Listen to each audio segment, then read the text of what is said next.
L'image est-elle envoyée au cerveau? Alors on va prendre les choses d'une façon un peu différente.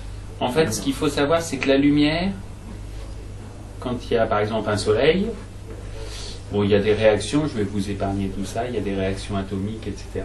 Et donc quand on envoie sur un atome, ça vous avez vu, les problèmes d'atomes, quand vous envoyez une certaine énergie sur cet atome, les électrons, c'est pareil, vous connaissez, qui sont à une certaine distance du noyau, quand vous leur apportez une énergie, ces électrons vont se rapprocher du noyau et vont envoyer un photon.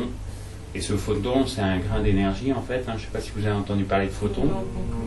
Donc les photons, c'est des grains d'énergie comme des grains de sable, mais on ne peut pas les attraper. Et donc c'est mis par une ampoule et ils se déplacent comme ça en ondulant, en tire-bouchon. Vous avez dû entendre parler quand même des longueurs d'onde. Oui, oui.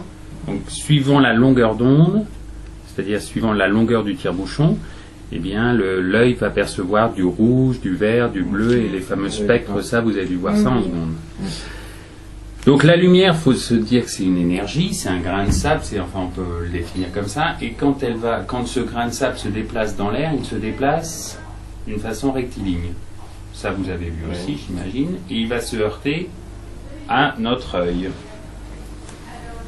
Notre œil, il n'est pas constitué d'air, il est constitué tout d'abord de la cornée. La cornée, c'est un dioptre, c'est-à-dire c'est une surface transparente, ce qui pour un tissu humain est quand même exceptionnel. Ensuite, vous avez donc là un liquide, la chambre antérieure. Juste après, vous avez l'iris, qui est la pupille, qui donne la couleur de l'œil. Et puis, juste derrière l'iris, vous allez avoir le cristallin. OK? Donc le cristallin, c'est une deuxième lentille, ici. Et ensuite, vous avez ce qu'on appelle la chambre noire de l'œil, qui est tapissée par un petit tissu très fin qu'on appelle la rétine, et qui est constitué de cellules, énormément de cellules, qui elles-mêmes sont sensibles à ces fameux photons. Autrement dit, mon soleil ou mon ampoule a envoyé un grain d'énergie, un photon, il se déplace d'une façon rectiligne dans l'air, il arrive sur un dioptre qui est en eau, enfin qui est d'un liquide, et ça c'est Descartes qui a découvert ça il y a très longtemps. Quand vous déplacez un photon dans un milieu homogène, dans de l'air par exemple, il se déplace d'une façon rectiligne. Quand il va se heurter à un autre matériau, du verre, de l'eau, n'importe quel liquide, à partir du moment où ce matériau sera transparent, il va être ralenti, donc dévié. Et ça c'est génial, c'est Descartes qui a trouvé ça, c'est un philosophe Descartes. On arrive comme ça, et puis on arrive sur de l'eau ou sur autre chose, et ben on sait qu'il y a une déviation. Donc il faut se dire que le photon, il arrive comme ça, il arrive sur la cornée, il arrive aussi à l'intérieur sur le cristallin, et il va être dévié, et étant dévié, il va aller frapper la rétine sur une petite cellule qui est spécialisée pour déplacer, pour modifier, pour envoyer en fait un influx nerveux. C'est-à-dire, autrement dit, on compare souvent ça à la main, à la peau d'une façon générale. On a sur la main des récepteurs, des cellules, et ces cellules, elles sont sensibles à la chaleur.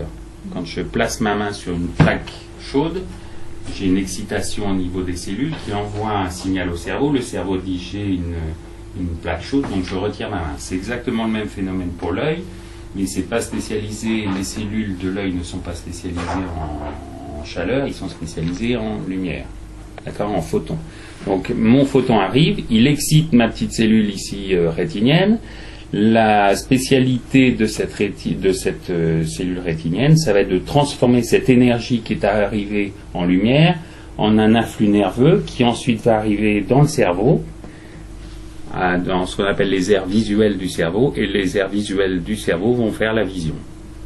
Donc le premier photon, il va arriver là, le deuxième photon qui vient du même endroit, c'est-à-dire de la même ampoule, de la même...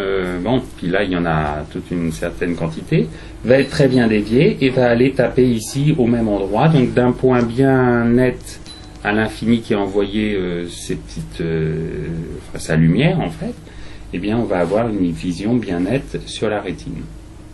Ça va, vous avez des questions particulières par rapport au fonctionnement de cet œil? C'est-à-dire que notre œil, c'est un transformateur d'énergie lumineuse de photons dans une énergie, en un influx nerveux, et cet influx nerveux va aller exciter nos aires visuelles, et l'être humain étant bien fait, ben, le cerveau va traduire ça en une image et va pouvoir élire et se déplacer, etc. Ça veut dire que ça c'est moins important, c'est pas... Là, vu que tout se ramène à un point... Alors, c'est pas moins important, parce que là, ce que je vous ai exprimé, en fait, c'était pour... On va déjà pouvoir aborder le problème de la vision floue, et c'est pour ça que de temps en temps, vous avez des phénomènes, pour le sujet qui vous intéresse, un peu bizarres. C'est que si jamais on a un point qui est émis, qui émet plus exactement de la lumière, ou qui réfléchit de la lumière, bien net, à l'infini, si on a une déviation qui est très bien organisée, bien à ce moment-là, on va avoir un point bien net ici. Ce qu'il faut savoir, c'est que si par exemple ça correspond à un petit bonhomme, d'accord ? Eh bien, si on prend la tête, les rayons vont pas arriver exactement au même endroit, d'accord ? Donc en fait, l'image du bonhomme, elle va se former ici, sur la rétine. Donc, ce que je voulais dire, c'est que chaque point du bonhomme, qui envoie à fond des photons, doit aller former un point bien net sur la rétine.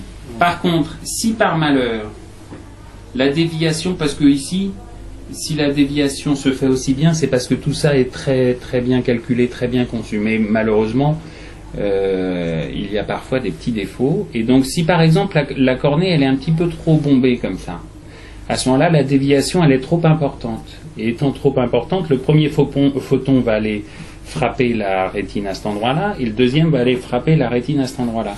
Donc d'une image bien nette, ici bien précise, qui normalement devait aller former un point bien net, on va avoir toute une série de tâches, et quand on multiplie les tâches avec les autres tâches, ça fait du flou. Et ça permet ensuite de faire des illusions d'optique sur Internet, etc., sur des jouets, parce que ce qui est incroyable, c'est que, enfin, ce que des gens comme Descartes ont découvert, c'est que si la déviation est possible, et si elle est possible d'une façon très homogène, c'est que notre cornée, notre première lentille de l'œil, est sphérique, c'est-à-dire qu'elle est bien ronde, comme un ballon de foot. Si par contre elle devient torique, c'est-à-dire plus plate dans un axe et plus bombée dans l'autre, on va avoir des déviations différentes entre l'horizontale et la verticale, donc on va avoir des défauts visuels différents dans un axe horizontal et dans un axe vertical, d'accord ? Ce qu'on appelle les fameux astigmatismes. Ça se fait beaucoup sur les jeux d'illusion d'optique. On joue beaucoup là-dessus, c'est-à-dire qu'on va avoir des jeux, vous avez dû en voir, où on vous dit plissez les yeux comme ça. Je ne sais pas si vous avez vu ça. Pas dans cette sorte-là, mais un peu dans les... C'est-à-dire que vous avez un texte que vous ne pouvez pas lire sur des panneaux Internet, par exemple. Vous tirez les yeux comme ça, et à ce moment-là, vous aplatissez votre cornée, plutôt que d'être bien sphérique, elle devient torique, c'est-à-dire comme un petit ballon de rugby. Et là, ce qui a été conçu au départ va vous apparaître, et vous avez des trucs rigolos qui apparaissent, des textes un peu, en général, c'est humoristique, quoi. Donc c'est typiquement le genre de jeu. Bon, après les illusions d'optique, encore une fois, je ne suis pas un grand spécialiste, mais l'optique de l'œil est un élément important dans certains cas d'illusion optique. D'accord. Donc pour que vous puissiez comprendre l'optique de l'œil, il faut comprendre qu'un œil fonctionne avec un photon. Ce photon, il est émis par une source lumineuse, il se déplace dans l'air, il arrive sur notre œil, il est dévié grâce à la cornée au cristallin, normalement d'une façon parfaitement harmonieuse, et du coup on va avoir une image qui va être projetée sur la rétine, et cette rétine, elle est spécialisée avec des cellules qui envoient le signal au cerveau, et le cerveau en fait la vision. Voilà, ça va, c'est à peu près clair ?